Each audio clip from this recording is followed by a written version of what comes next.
I'm just going to. So yes, we're here doing an angry child check-in. If you have ever wondered, why is my child so angry?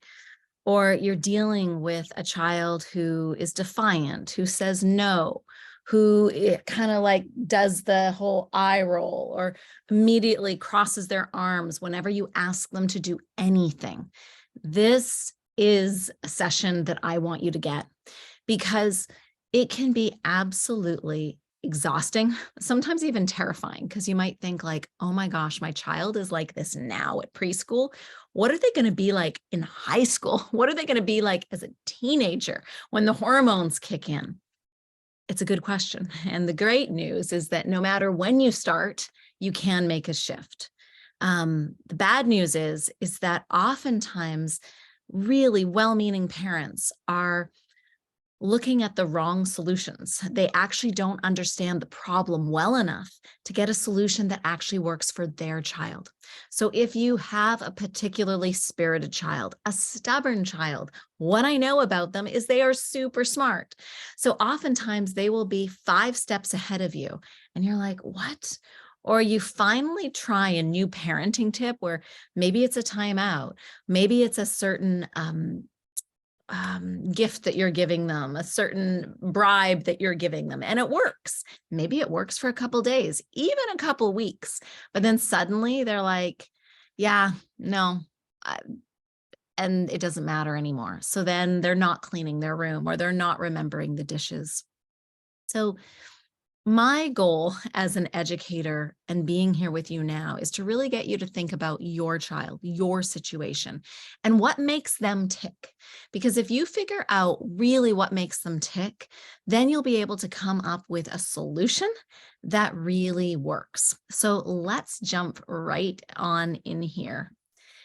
So yeah, why is, this is a question around why is my child so angry? I had a client a couple of years ago come to me, and it was like she felt like she was living in a nightmare because her husband and her oldest were at loggerheads all the time.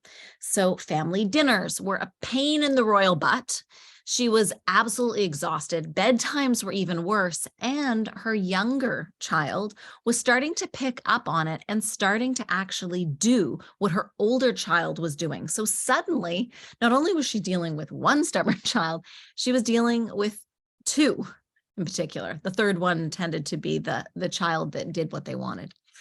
So if you can relate to that, here's the real problem. I know that you have a whole host of problems, and it might even be bleeding out into school. It might be bleeding out into family time, extended family time. Maybe when you go to your relative's house, you're constantly worried about, oh my gosh, how are they going to act?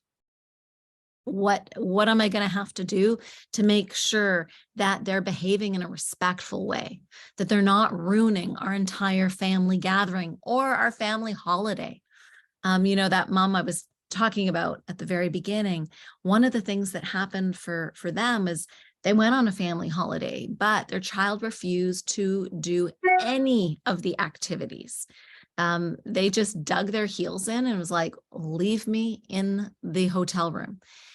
And so when they pushed and prodded and got them to go on like the zip line and all the fun things they had, the child literally said, I don't want to go, was rude to the people who work there, etc. So those are all kinds of problems. And we can have all kinds of problems with an angry child. But often the real problem is parents, well-meaning parents, loving parents, don't actually know what that real problem is. So let's first look at the low-hanging fruit, the low-hanging kind of common sense that sometimes we will uncommonly use or remember to use in the moment. These are the things like the biological needs. I have something called the peaceful parenting path that I bring all my clients through. The 4th step, the kind of, I call it the 2nd trimester, is all on biology boosters. What does your child need to boost their physiology so that their energy is higher? So, yep, you might already be thinking food, sleep. but you might not be really thinking about how supportive or unsupportive is the environment your child is growing up in. So there are two really big needs here for all human beings, but especially stubborn children and angry children to be contributing in a healthy way, to having their spirited self shine and really meet their best excellence. What they need is they need to feel that they belong, that they're part of your family, that they have people who have their back, that they're having a good time, that they're having fun. Yay, having fun. Now, having fun, I just want to stop on this one. I call it the F factor on step 5, which is team family. But I think it's so critical because when you're dealing with an angry child day in, day out, it can start to whittle away at not only your energy, but your hope. You're like, it is always going to be like this way. They're always defying me in everything. They're always talking back. They're always melting down. And when we have a skewed vision where we have like the blinkers on, where we're just like, oh my gosh, I have an angry child. They're always disruptive. They're always demonstrating rude behavior, etc. We can forget that there are some other times where they're actually not angry. And I would really encourage you to look at and to start looking for evidence when they're not angry. What's different? What's going on that's different?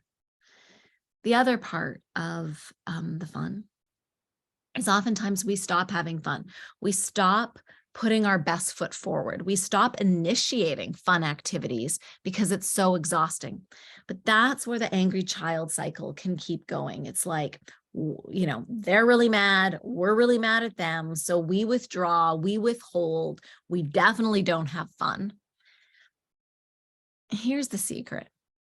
The secret is so many times we're so focused on wanting to make our child different, to have them not be angry, that this is the key, that we don't realize that they actually have an invested interest, that it's working for them to stay angry. So once you look at that supportive environment, and the other part that really hits home for a lot of angry children, I talked about the belonging need. There's also a need to feel significant, to feel like they have some control in their life. And if you have an angry child and then you're trying to control them, but you're out of control controlling them, they often don't respect that, number one. But it just keeps this cycle where it's not fun, you're not having fun anymore, and nobody is leading in the calm, non-angry qualities that you are so wanting. You want a peaceful home, yes. You want a harmonious home, yes. This is where I feel that Gandhi, there's a really great quote saying, gosh, I can't remember it right now, the Gandhi quote, be the change you wish to see in the world.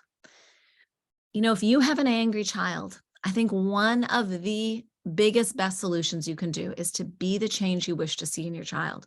So if you are also chronically angry, that's where we need to look. That's where we need to shift. That's where the opportunity lies. So you can actually lead your child from a place of real power, from a place of confidence, where you can choose parenting tools that actually work to get you where you want to go. Because most parenting tools that you're probably using, whether it is timeouts, whether it is taking away things, whether it is bribing, whether it is pleading, whether it's explaining ad nauseum, most of these things only fuel that angry child cycle. I do not want that for you, and I don't think you want that for you either. If you haven't yet subscribed to my free Stubborn Child Solutions Facebook group, I invite you to come on over because I love answering questions within there.